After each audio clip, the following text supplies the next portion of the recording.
A eso vamos. Muy bien. Vamos a dar comienzo en el nombre del Padre, del Hijo y del Espíritu Santo. Amén.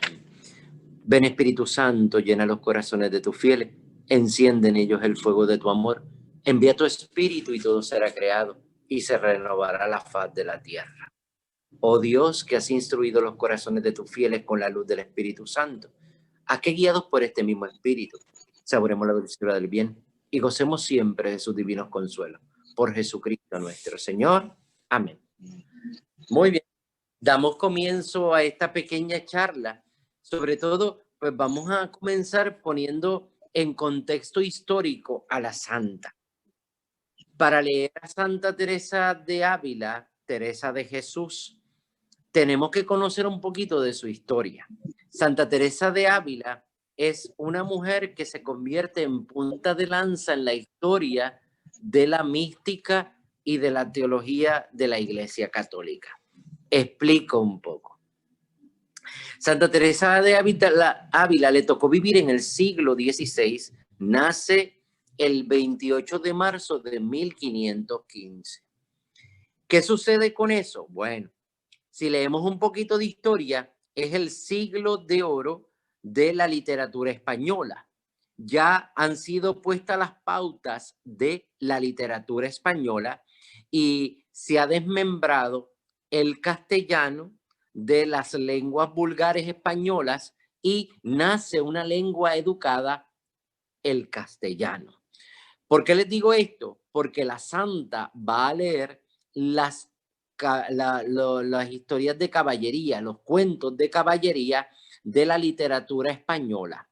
Ella va a leer a Lope de Vega, ella va a leer a Miguel de Cervantes Saavedra, ella va a poder leer más adelante en su vida vocacional dentro del monasterio a Fray Luis de León. Les pongo en este contexto porque Santa Teresa destaca también como una literata.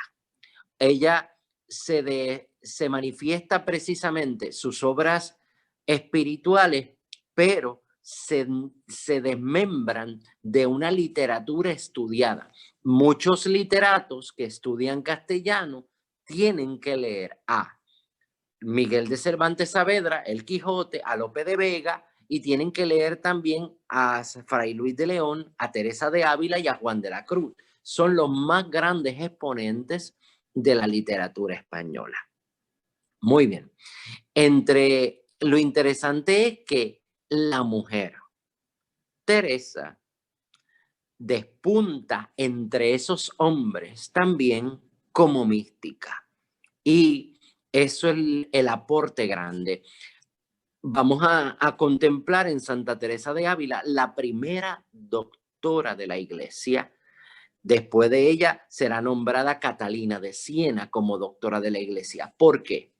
Doctora de la Iglesia porque los escritos de la santa nos ayudan a crecer en la espiritualidad. Una espiritualidad de santidad.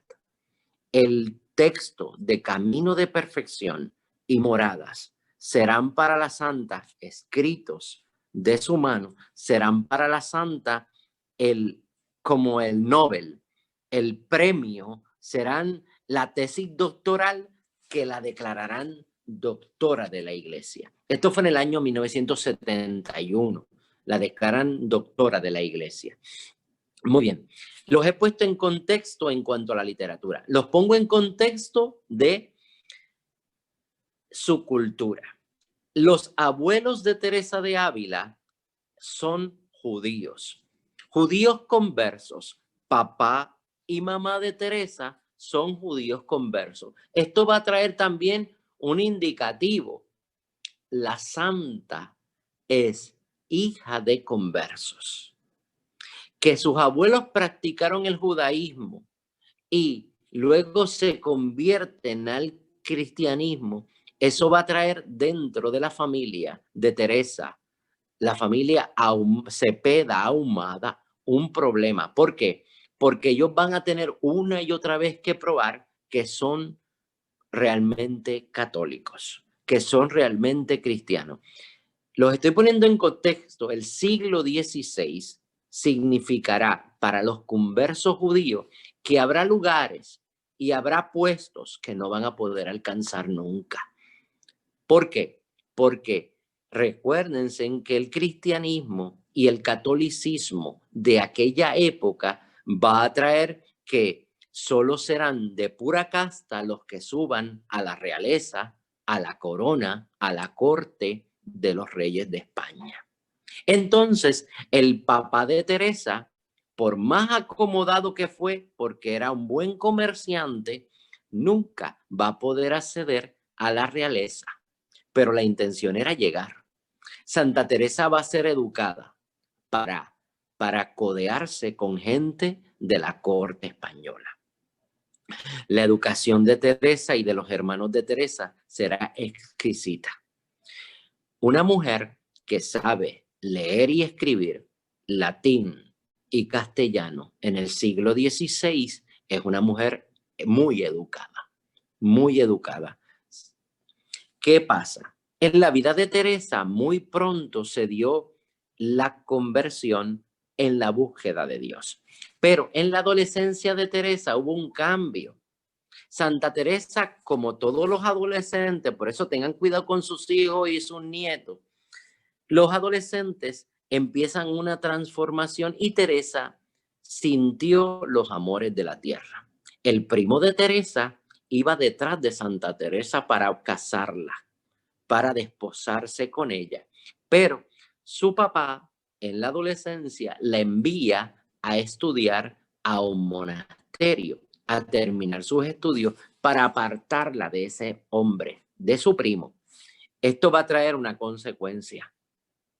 Teresa escuchará del monasterio de las Agustinas que Jesús puede ser su esposo.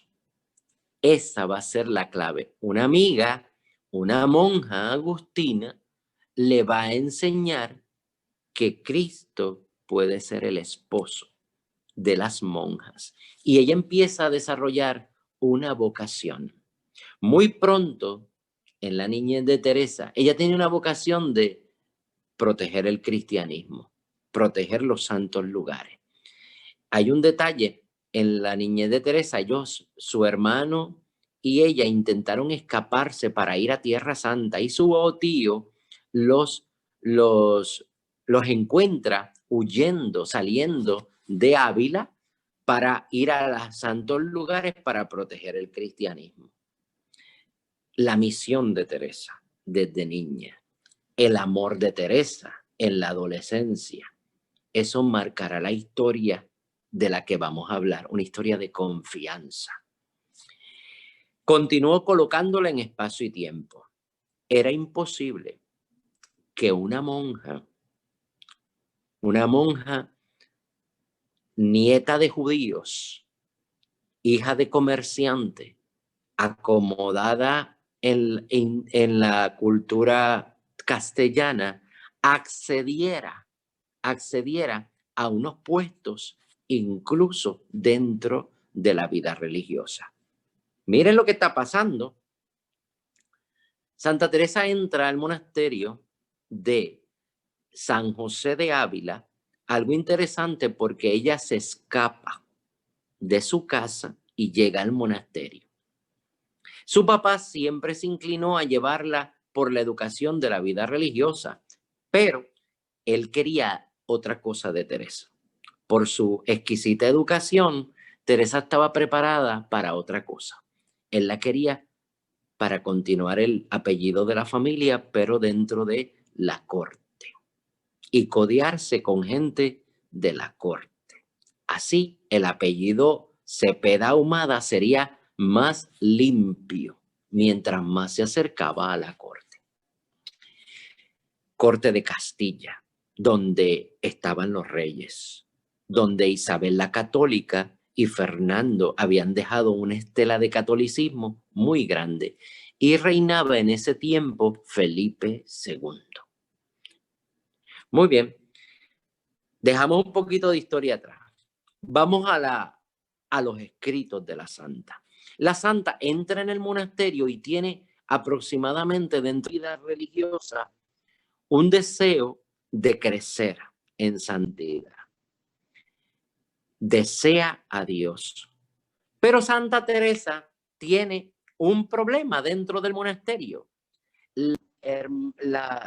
Doña Teresa de Ahumada en aquel momento tiene problemas. ¿Por qué? Porque venían a visitarla mucha gente. Era una mujer educada. El diálogo con una mujer educada en la reja del convento, del monasterio, en el locutorio, era exquisito. Ella observó que en el monasterio San José había unos problemas. ¿Cuáles? Las visitas continuas no permitían la oración y la búsqueda de Dios. La superiora le pidió que por favor atendiera a los nobles, especialmente a los nobles caballeros que venían a hablar con doña Teresa de Ahumada por su exquisito diálogo. Hermanos, Santa Teresa es un exponente de la literatura. Era como hablar con Lope de Vega o hablar con Miguel de Cervantes Saavedra, o era hablar como con Fray Luis de León, hablar de cosas de Dios, pero a la altura de un castellano exquisito. Muy bien, Santa Teresa le molesta las visitas, no la dejan orar, eran a tiempo y a destiempo, y entre las visitas se escabullían aquellos caballeros que la observaban y veían en ella hermosura. Les voy a decir algo. Estéticamente, físicamente, Santa Teresa era una española castellana muy hermosa. Tenía dos lunares, uno arriba del labio al lado derecho de la cara y otro debajo. Hermanos, eso era muy sensual para la vida castellana, para que lo sepan. Los lunares de los españoles. Muy bien, así que eso llamaba la atención. Era hermosa, era joven, era sensual, sus movimientos eran exquisitos y los caballeros la estaban molestando. Teresa decide esconderse en el monasterio y no atender más visitas. Esos son chismes de monja. Entonces, lo que ocurría, ella se dedicó a la escritura. Sus confesores empezaron a pedirle que escribiera su vida, autobiografía, libros. Luego le van a pedir que escriba Camino de Oración. Ella se inspira y empieza dentro de su vida una conversión. Ella se queja de sequedad en la oración del monasterio. Eso quiere decir que estuvo aproximadamente más de 20 años en ese monasterio con sequedad espiritual. Ella era una mujer que tenía ansias y deseo de más, siempre más. Tenía sed y hambre, sed de Dios y hambre de Dios.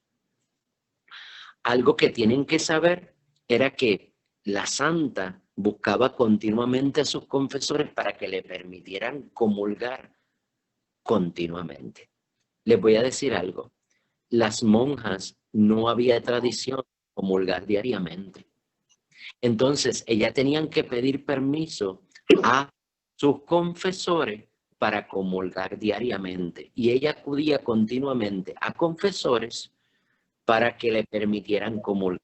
La comunión en el siglo XVI no era para todo el mundo.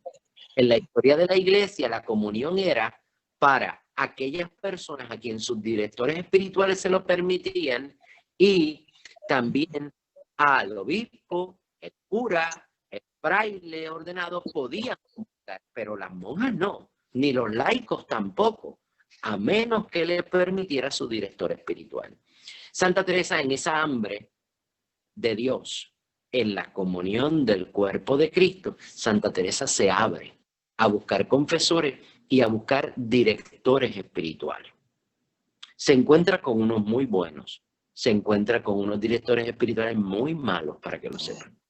Y era una alma exquisita, necesitaba unos confesores que no por el camino de perfección, ella, camino de santidad. Muy bien. Ok, ya lo puse en espacio y tiempo. Ocurre un dato histórico que ya es un dato místico y un No se ve milagro. el Padre. No, no me veo. Sí, yo me veo.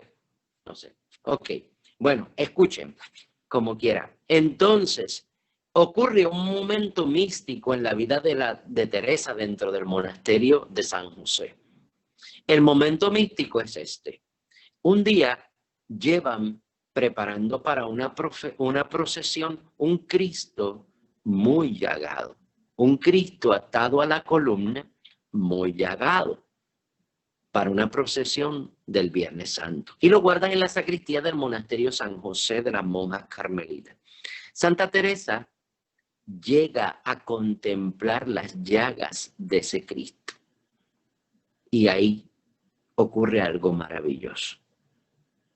Ella contemplando las llagas de ese Cristo, ella se conmueve y ocurre un movimiento místico en el alma. Ella empieza a llamarle a Dios su divina majestad. Y el dolor de la santa es precisamente el dolor que ella observa en ese Cristo. Les voy a decir algo. El siglo XVI significó una espiritualidad de realeza. Cristo Rey. Y Santa Teresa empieza a vivir una espiritualidad de lo humano. Les digo esto. ¿Qué es espiritualidad de lo humano? La humanidad de Cristo. Las llagas, las manos, los pies, la corona de espina, los latigazos, el corazón. Santa Teresa, muchos siglos antes de que se hablara del corazón de Cristo, ya la santa tiene deseos de ver el corazón de Dios. Y ahí comienza una relación íntima de la santa. Ya no quiere amores de la tierra. Se acabó la relación de el locutorio. Una oración intensa comienza. Una comunión diaria comienza. Un deseo de estar en gracia continuamente. Entonces, como ustedes quieren saber de la confianza de la santa y ya lo llevé a un momento místico de la santa, yo quiero de un autor, de un carmelita descalzo que tiene por nombre el padre Tomás Álvarez, carmelita descalzo, hijo de Santa Teresa. Él escribió un artículo en la revista Orar, que se llama En vos confío. Y el padre Tomás Álvarez nos dice que la santa tiene dos formas de contemplar la confianza en Dios. Voy con ustedes en la lectura. Más adelante les hago llegar el documento. Muy bien. Para Santa Teresa, la oración, como ella la ve, es precisamente una osadía, un atrevimiento a tratar de amistad con Dios. Eso va a ser una relación de confianza. Ok, ante el lector de los libros de Santa Teresa y de sus cartas, la confianza en Dios no es tan solo una osadía, un atrevimiento, dice el padre Tomás Álvarez. Es precisamente una relación de intimidad, una relación de fe, una relación de esperanza, una relación de amor. Entonces, esa confianza la va a encontrar precisamente en estos gestos místicos de la santa. ¿Por qué no acercarme a Dios? Porque me enseñaron en la España del siglo XVI que su majestad, que su realeza era inalcanzable para el alma. Santa Teresa va a contemplar a Dios de otra forma. En ese Cristo muy llagado, la santa va a encontrar que Cristo es bien cercano al dolor de hombres y mujeres.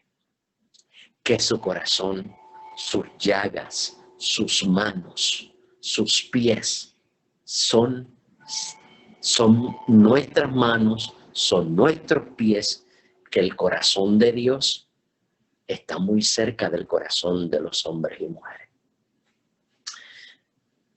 Y entonces ya no es atrevimiento de la santa, es confianza. Muy bien. En su trato con el Señor, la confianza tiene dos matices. Escuchen bien.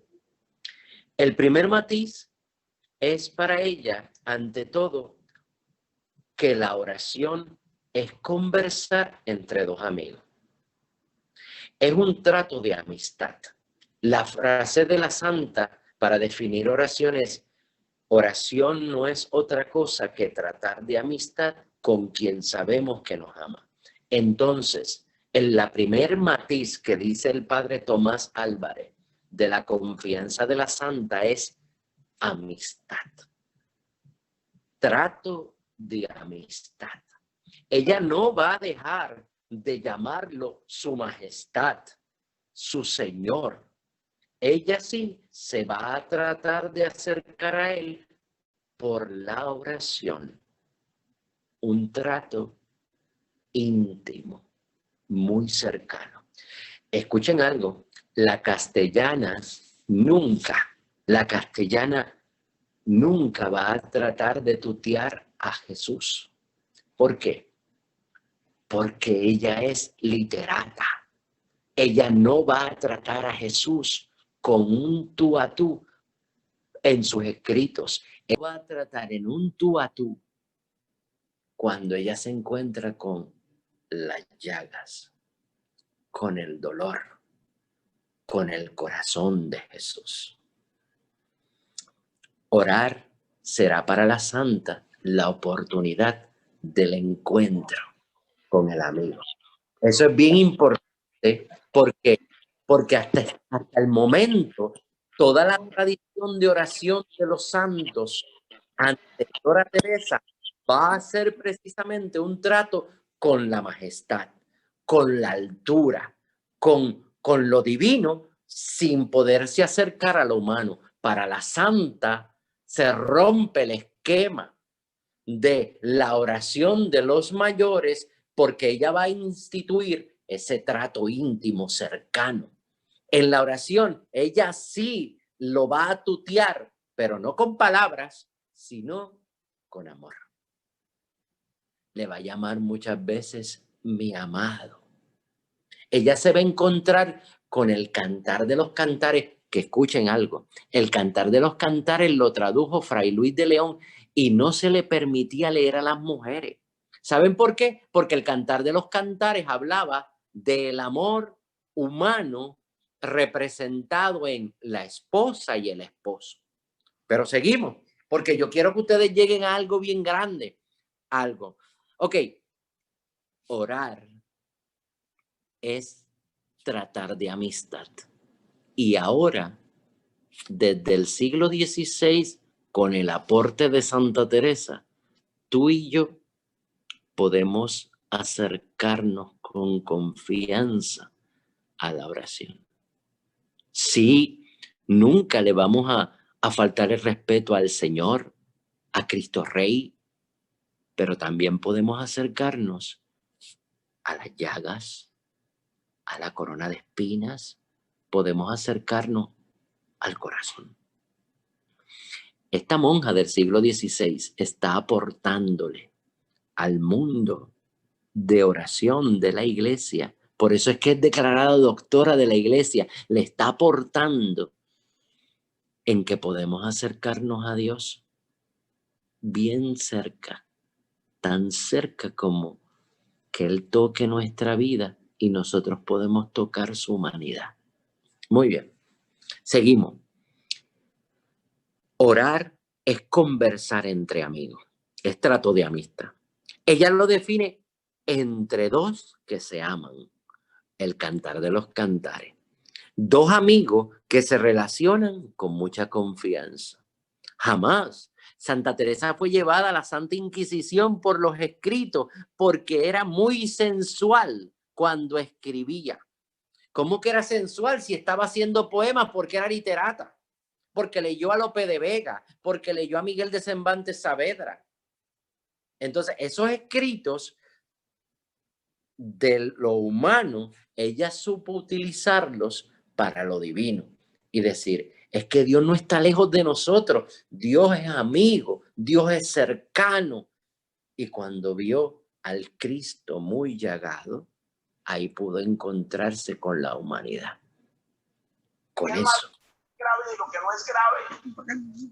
Muy bien. Seguimos. Ok. Al señor de Teresa, ella no lo va a tutear. Ella suele emplear el tuteo como lo usamos tú y yo en el Padre Nuestro. Padre Nuestro que estás en el cielo. Ella puede utilizar eso, pero en sus escritos ella nunca va a volver a utilizar esas formas. Solo en la oración del Padre Nuestro. Ok, ella siempre lo llamará vos, su majestad. Pero en la intimidad, cuando ella habla con Dios, ella lo va a tratar de amigo. Hay unos detalles dentro de la vida de la santa. Dicen que un día camino a una fundación, en un día lluvioso de Castilla, ella se cayó del caballo y cayó en un charco. Una monja con ese hábito tan grande, con todo ese montón de ropa que usan los frailes y las monjas, y se cayó en Borujá y cayó en un fangal castellano. Entonces, cuando cayó en ese lodo, ella se puso de pie erguida y le dijo, miró al cielo, y cuando miró al cielo dijo, no en balde tienes tan pocos amigos, si así tratas a tus amigos. Para una monja, eso era una falta de respeto, pero para una mujer que se consagró a su esposo, es un tutear a Dios en la oración. ¿Saben? Dicen los escritos que en el momento dejó de llover porque su esposo, su amigo, Dios le contestó. Se dejó de llover. Muy bien. Seguimos leyendo. En la oración fundamental del Padre Nuestro, ella sí lo va a tutear.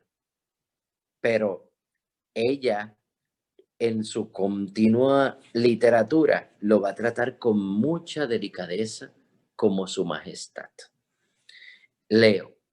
Oh Señor mío, ¿cómo parecéis, Padre, de tal hijo? ¿Y cómo parece vuestro hijo, hijo de tal Padre? Bendito seáis por siempre jamás. No fuera al fin de mi oración esta merced, Señor, tan grande. En comenzando nos henchís las manos. Oh, Hijo de Dios y Señor mío, ¿cómo dais tanto junto a la primera palabra? Les explico porque es castellano antiguo. Ella dice que cómo ella puede acercarse a Dios diciéndole Padre con un hijo tan grande. Y cómo llamar a Cristo Hijo con un Padre tan gigantesco, tan divino. El Dios con nosotros. Entonces dice, es que no fuera fin de oración esta merced. Dios le está haciendo una merced a ella. Estamos hablando una misericordia para que ella pueda dirigirse a Dios como Padre y a Cristo como Hijo de Dios. Para ella es un acto de misericordia, porque ella entiende de que en su cultura ella no puede llegar a Dios. Primero, porque a Dios no se le trata como un tú, pero para ella, en la relación de oración, ahí sí puede, porque recibió ella una merced, una misericordia de él. Muy bien, leo un poquito más. Es decir, que Teresa se conmueve al sentirse hija de tal Padre. De suerte que cuando poco después de esa oración, el comentario del Padre Nuestro que ya hace en el libro de la vida, hace un comentario excelente. Dice que roza el delicado tema de la Eucaristía en el comentario al Padre Nuestro, en la que Jesús tantas veces se deja profanar, ultrajar, y ella, desde su confianza a Dios, le pide al Padre, interpela al Padre en el libro de la vida, casi lo cuestiona y le dice: vos, Señor eterno, ¿cómo consentís? No miréis su amor de Jesús, el amor del Hijo, que a trueco de hacer por nosotros, se dejará cada día hacer más pedazos. La santa le dice al Padre Dios en el libro de la vida, en el comentario del Padre Nuestro, que por qué Papá Dios permite que su hijo se quede frágil dentro de un pedazo de pan, el pan de la vida, para que nosotros lo hagamos pedazo. Entonces ella se acerca a Dios y le dice: pero ¿por qué permites eso? Y después ella recapitula en el mismo comentario y le dice: vuestro mirar, Señor, es mi mirar. Hermanos, la santa está hablando contemplación. Ella está mirando en el pan de la vida más que un pedazo de pan. Ella está mirando al Hijo de Dios y le está hablando al Padre que por qué lo rompen, por qué lo ultrajan, por qué. Hermano, cuando una monja le habla así al Padre Dios, es porque hay una confianza tan grande entre esa alma y el amor del Padre. Ella está defendiendo a Cristo frente al Creador de cielo y tierra porque ha permitido que esto ocurra, ese sacrificio. Y después ella baja y dice: pues vuestro mirar, el mirar del Padre Dios, también es mi mirar.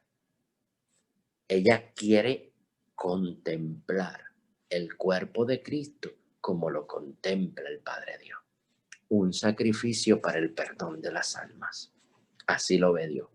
¿Por qué ha de ser todo esto nuestro bien a su costa? Dirá la santa argumentando al Padre Nuestro con la queja de papá porque dejó que su hijo se convirtiera en pan. Y dice: pues ese es el costo para nuestro bien, que se entregara. Hermanos, les estoy probando la confianza que tiene esta mujer ante un Dios que es creador y padre, y el Hijo que va a entregarse en pedazos de pan por nuestra salvación. La santa dirá: por nuestro bien. Muy bien. ¿Por qué calla todo? Pelea ella en sus escritos. ¿Por qué calla todo? No ha de haber quien hable por este amantísimo Cordero. Y en este mismo tono de confianza, ese diálogo de una monja hablando con el Padre Dios, defendiendo al Hijo, le pregunta al Padre: ¿y quién va a defenderlo? ¿Quién va a defender al Cordero? Y la santa argumentará: vuestra soy, para vos nací, ¿qué mandáis hacer de mí? Ella va a defenderlo. Muy bien, seguimos. En el mismo diálogo, en ese tono de confianza filial, sigue su diálogo con el Padre Eterno, por Jesús en la Eucaristía, y por cualquiera de sus letrados amigos, y por nosotros, sus lectores. El segundo matiz, bueno, este primer matiz se lo resumo. Este primer matiz de la confianza es que es amor, que tú te puedes acercar a Dios porque es amigo, porque es cercano, porque podemos amarlo y Él nos ama primero. Entonces, hay un segundo matiz. El segundo matiz de la confianza es la seguridad total en el Padre. Ella no va a desconfiar nunca de lo que el Padre va a hacer por ella.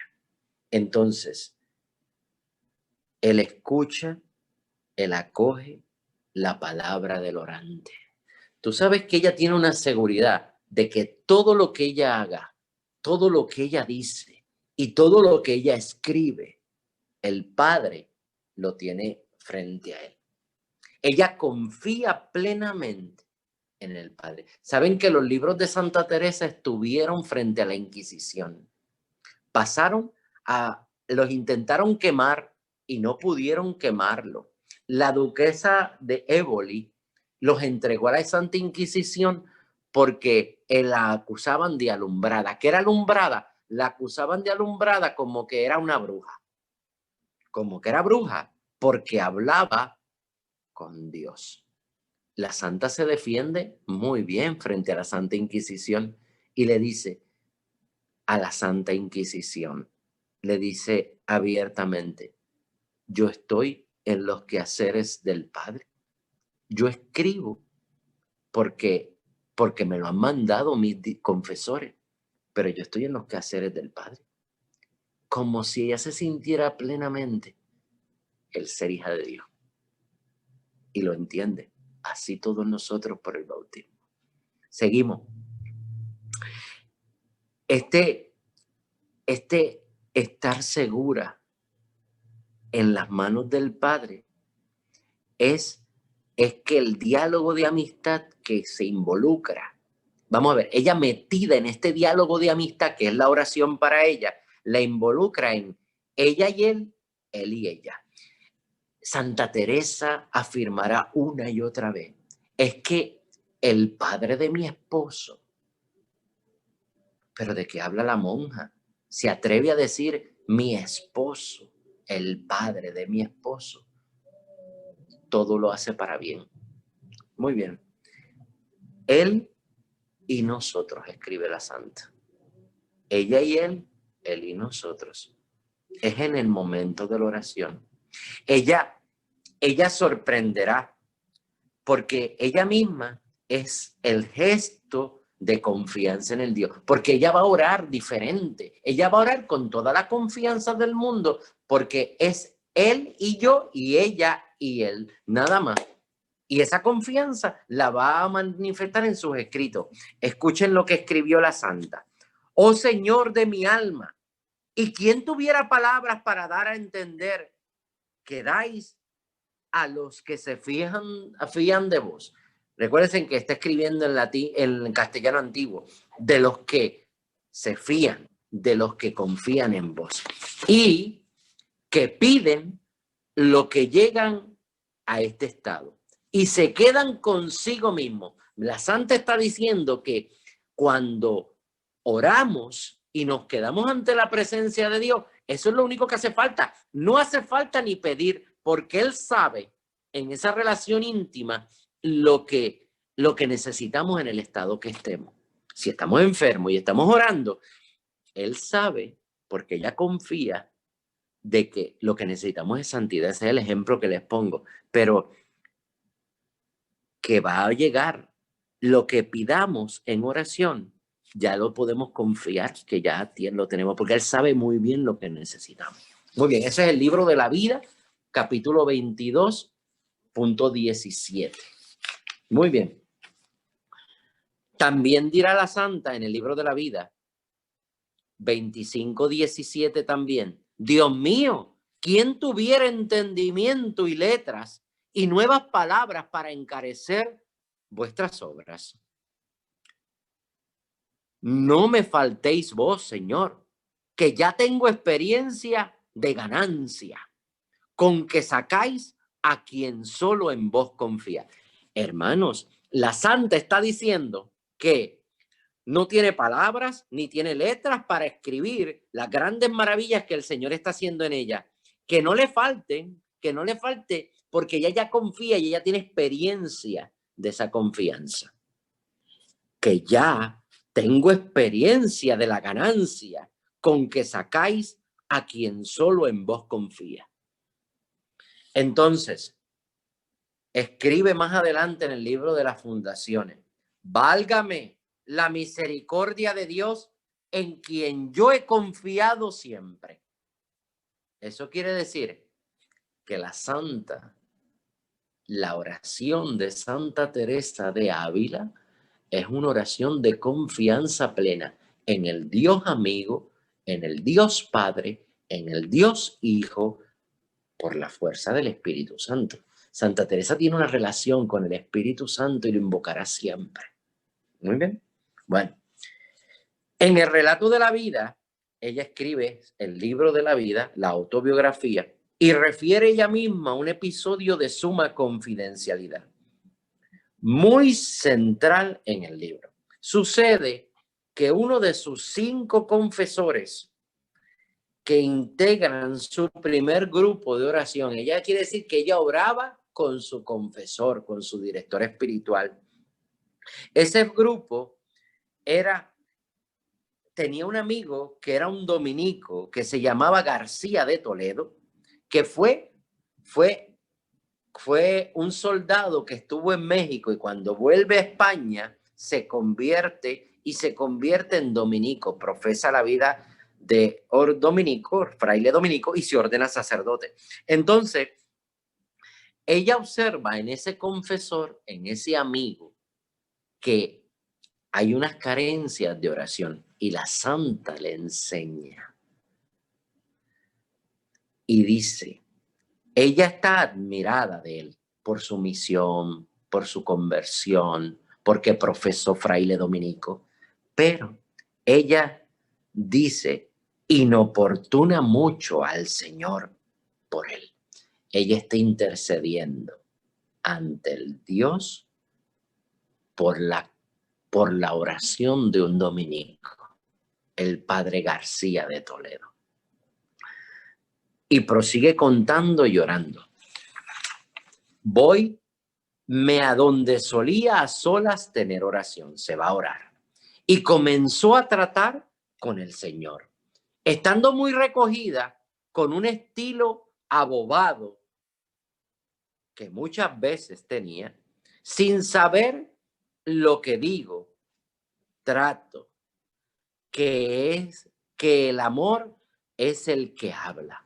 Hermanos, Santa Teresa llegó un momento a quedarse sin palabras frente a Dios, solo amando a Dios. La vida contemplativa, la vida de oración, tiene estados. Y la oración de silencio es uno de los estados más hermosos porque provoca y permite una intimidad. Nadie tiene que escuchar, solo escucha a Dios al alma. Eso lo dice la santa. Y esta alma tan enajenada que no mira la diferencia que hay de ella a Dios. Son 2 almas juntas. Las 2 están juntas. Ya no hay diferencia. Dios amor y alma que aman. Los 2 amándose. Más nada, sin decirse nada.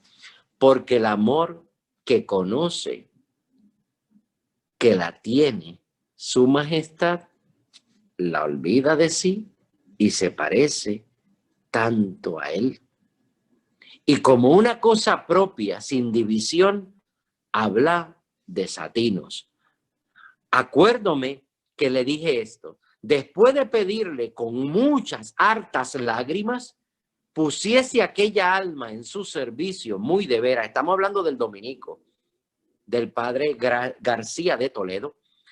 Pusiese aquella alma en su servicio muy de veras, que aunque yo le tenía por bueno, no le contentaba. Ella estaba molesta con el padre García de Toledo, que le quería muy bien. Ella está intercediendo por él. Así le dije, Señor, no me habéis de negar esta merced. Mira que es bueno este sujeto para vuestro amigo. Ella quería que el padre García de Toledo, que era bueno, orara como ella ora, con confianza de amigo.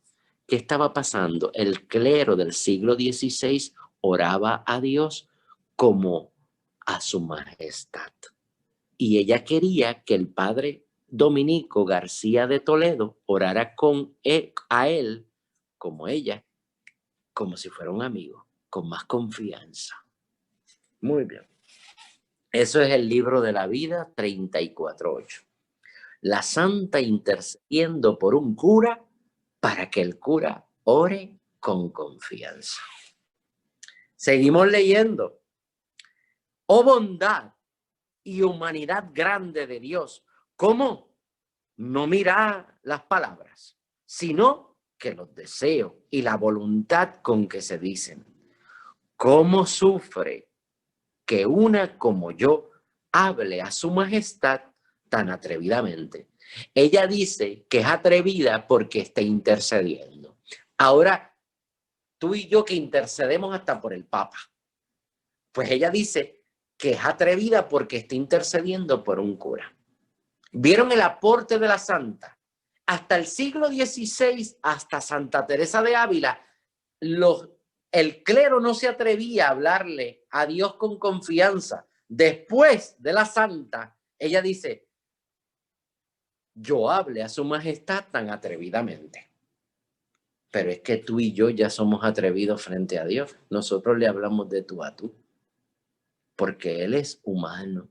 Él se hizo carne y acampó entre nosotros. Muy bien.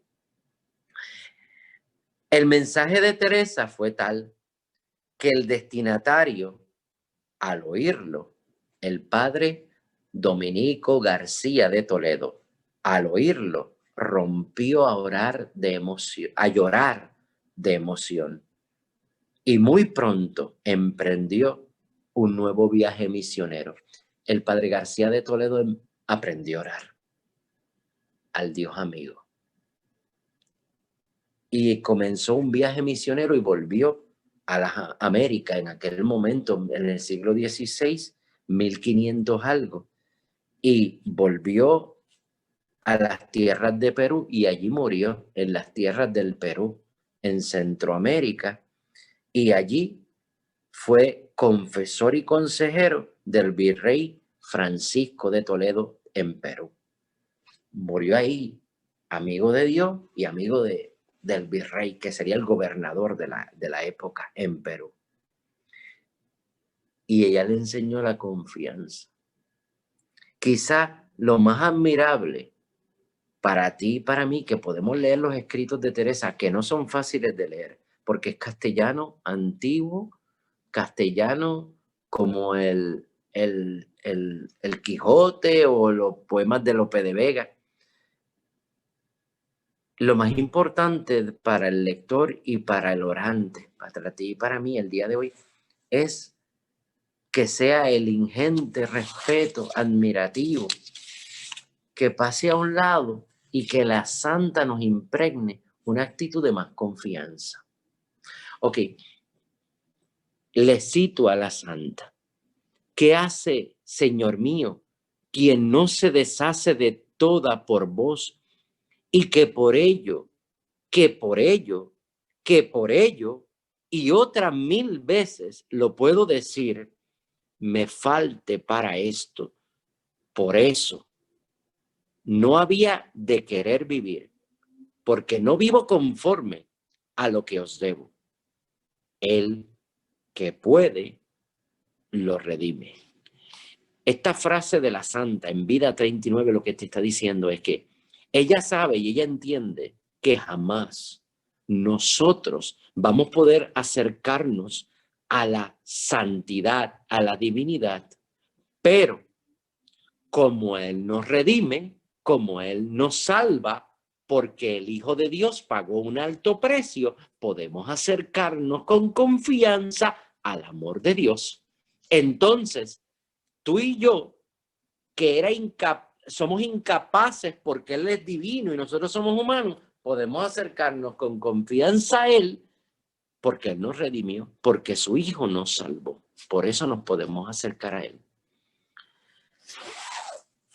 La confianza en Santa Teresa se resume en dos cosas. Confío y lo trato de amigo. Confío y puedo acercarme no en la oración, porque sabemos que Él siempre nos va a responder. Eso es confianza.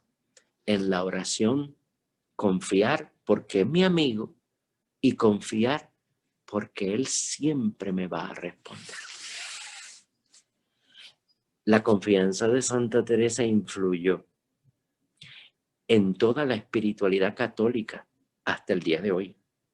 Lo que pasa es que es una santa antigua del siglo XVI. Y hoy por hoy, la confianza que tú y yo tenemos con Dios, con las llagas de Cristo, con el corazón de Cristo, con la humanidad de Cristo, ella fue quien rompió el cristal que nos separaba. Desde ese momento, ella será amiga de los jesuitas y hablará con San Francisco de Borja. Ella fue amiga también de muchos santos alrededor de ella.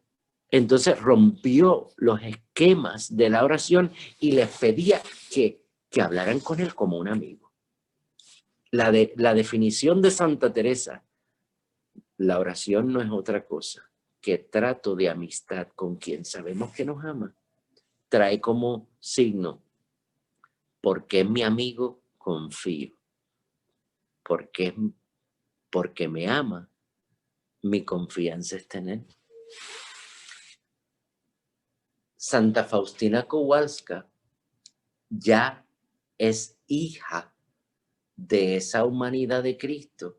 Santa Faustina Kowalska experimenta esa confianza con el Señor de la Misericordia, precisamente porque otra monja en el siglo XVI rompió ese sello que nos separaba. La Santa Teresa de Ávila tenía la fuerza suficiente y el trato de oración tan cercano con Dios que se acercó tanto al amor. Miren, ella escribió: nada te turbe, nada te espante, la paciencia. Ella escribió: vivo sin vivir en mí. Ella escribió, ayudó a escribir el cántico espiritual de San Juan de la Cruz. Escribió Camino de Perfección. Ella escribió oraciones para que tú y yo las tuviéramos muy cercanas. Se atrevió a eso. Se atrevió a tocar las llagas de un Cristo muy llagado. A eso se atrevió. Lo que no se atrevían a hacer los teólogos de la época, la santa lo pone por escrito. Ella se admiró de la vida de los santos antiguos. Ella conoció las experiencias místicas de los otros, pero no fue hasta que ella vivió, entonces pudo traducir de que podían confiar en Dios amigo, podían confiar en el Dios que nunca nos va a faltar porque Él seguro está ahí. Muy bien. Bueno, ya yo terminé. Padre, ya yo terminé, son las 9 de la noche. Muy bien. ¿Qué me falta? Dígame. Qué bueno, padre. Entonces ahora te pueden hacer algunas preguntitas. Excelente. Las preguntas que quieran. Estuviste maravilloso. Gloria a Dios por esa presentación. A sus órdenes, a sus órdenes. Es maestra de oración de todo, pero a mí me encanta la señora. Doña Teresa de Ahumada. Muy bien. Extraordinario, extraordinario. Que viva la orden. Que viva la orden, no te preocupes. Recuérdate, yo soy de la antigua observancia. Para nosotros Santa Teresa es la hermana. Los hermanitos míos descalzos le dicen la madre. Nosotros le decimos la santa y ellos le dicen la madre. No, mirá. Pregúntenle, aprovechen, pregúntenle. No se queden con dudas o coméntenle lo que les parezca que les suena. ¿Cómo murió, dice acá Santa Teresa, padre?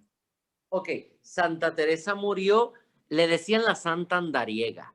Ella fundó con monasterios uno tras otro. Entonces, cuando le iba a fundar ya hacia Toledo, empieza una hemorragia. Ella tenía unas hemorragias. Santa Teresa muere de una hemorragia interna. Dicen que si hubiera habido penicilina en la época de la santa hubiera durado más, porque era una hemorragia de una infección que se hubiera curado con 3 días de penicilina, pero se desangró y se debilitó tanto y ella muere en Alba de Tormes. Entonces, en Alba de Tormes, su cuerpo lo guardaron y ahí fue que empezaron a pedir la reliquia. En la época del siglo XVI era muy normal que la gente pidiera reliquia y tuviera reliquia de los santos. El primero que pidió una reliquia fue el padre superior. El padre Gracián pidió una reliquia y él mismo vino y cogió un dedo de la santa. La pobre santa la picaron en pedacitos porque era muy normal tener reliquias de la santa. Después el padre le puede dar una catequesis de la reliquia, porque el signo de las reliquias del medioevo era que acompañarse de la santidad.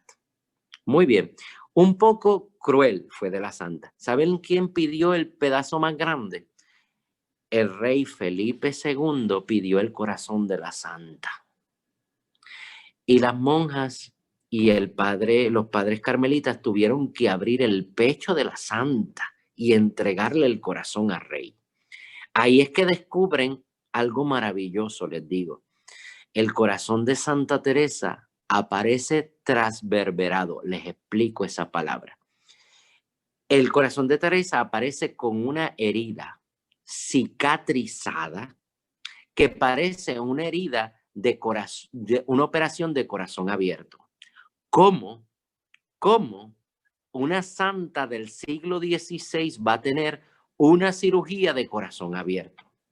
Imposible, porque la ciencia no había sido descubierta, la cardiología todavía. No se hacía ningún tratamiento para el corazón en el siglo XVI. Entonces, cuando el Felipe II pide el corazón y observan de que está herido, ella narra en el libro de la vida que ella escuchó un ángel que le traspasó el alma, el corazón con un dardo. Ella pensaba que eso era parte de una experiencia mística que no había ocurrido. Ella solo sintió un dolor en el pecho.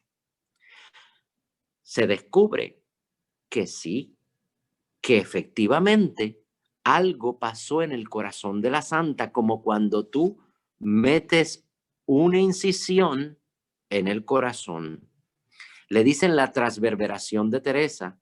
Ella escribió: y mi alma quedó hecha una con su creador. Ya yo no quiero otro amor, porque a mi Dios me he entregado, que mi amado es para mí y yo soy para mi amado. Dicen que esa transverberación es el momento del amor de Dios en el corazón de Teresa.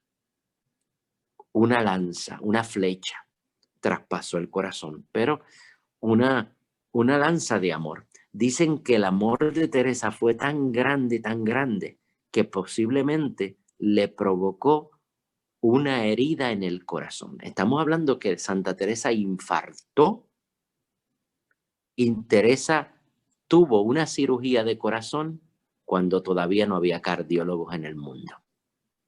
Cuando encuentran el corazón de Teresa, dicen que ahí aparece uno de los milagros del cuerpo de Teresa. ¿Se conserva el corazón, padre? Sí, el corazón de Teresa transverberado está en un relicario en Alba de Tormes, en el monasterio. ¿Está incorrupto o no? No, incorrupto.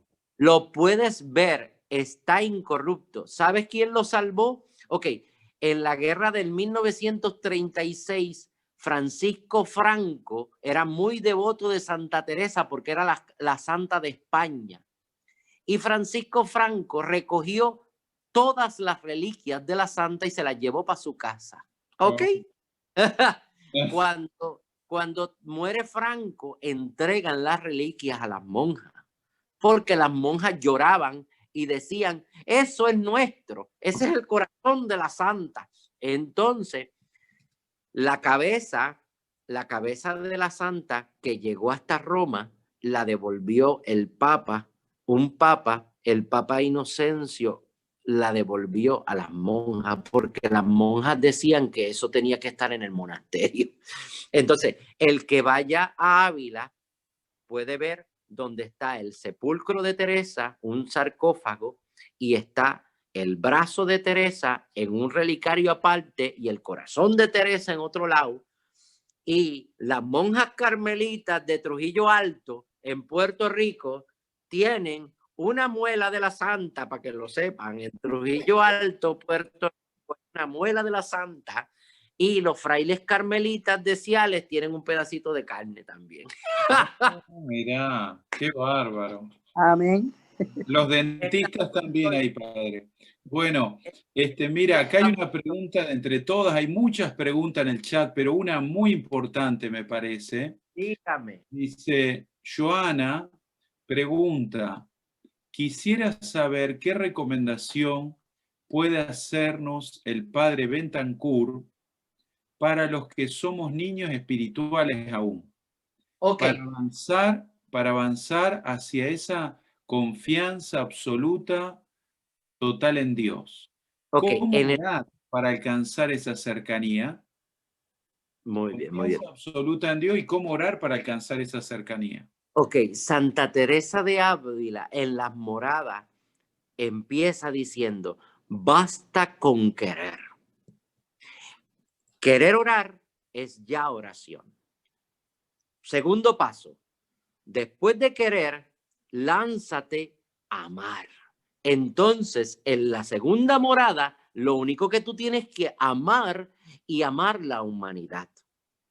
En un acto de confianza, hermano, te voy a decir una cosa.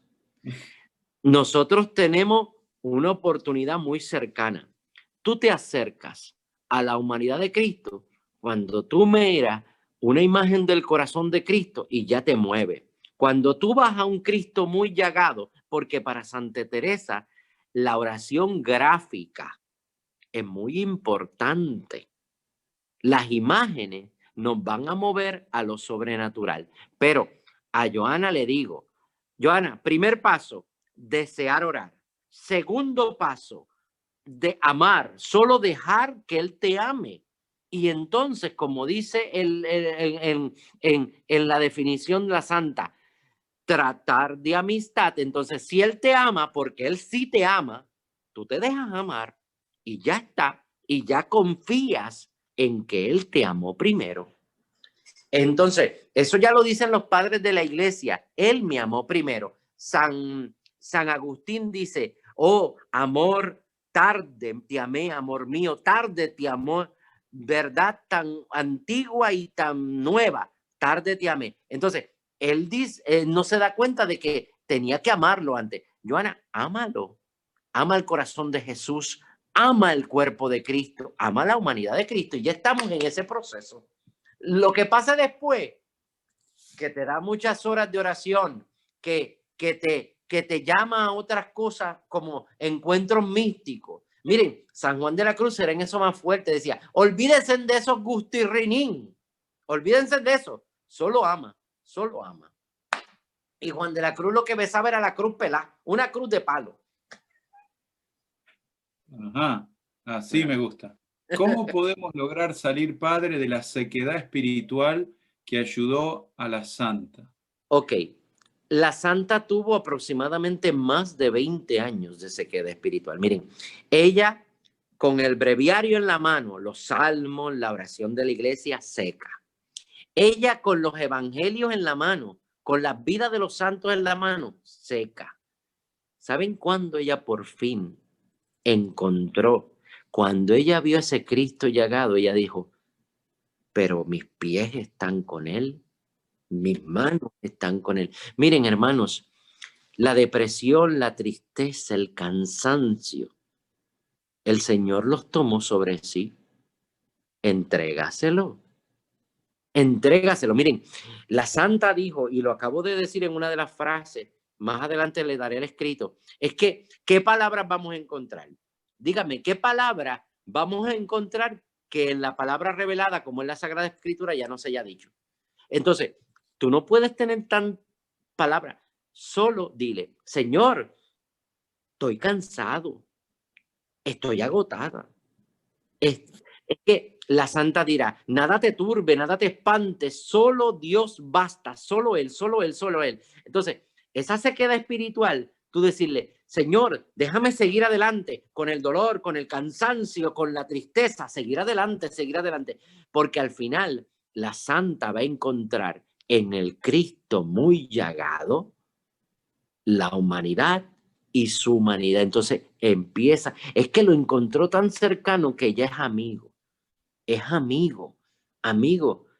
Hermanos, ¿ustedes se creen que no hubo depresión en la soledad del monte de los olivos? Díganme, ¿lloró o no lloró? Las lágrimas llegaban hasta el suelo y eran como sangre. Pues hermano, ahí está la depresión del Cristo con tu depresión. Y se levantó para el dolor de la cruz y siguió para la gloria de la resurrección. Es que ahí es que está, Él está con nosotros. Él no nos abandona, pero hay que seguir adelante, seguir luchando. Yo quiero darle gracias, padre. Estaba muy bonita la charla. Yo no sabía mucho de Santa Teresita de Ávila. Sí conocía su oración de nada te turbe, nada te espante, solo Dios basta, pero no conocía mucho de ella. Esta es Teresa. Está Teresita, que es hija de ella. I gotta go, Jimmy.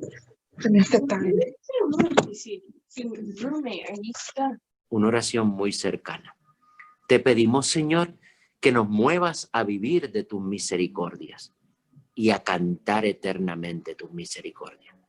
Tú, Jesús, fuente de la misericordia, a quien adoramos y servimos, nuestro Cristo, la majestad, el esposo, tú que vives y reinas por los siglos de los siglos. Amén.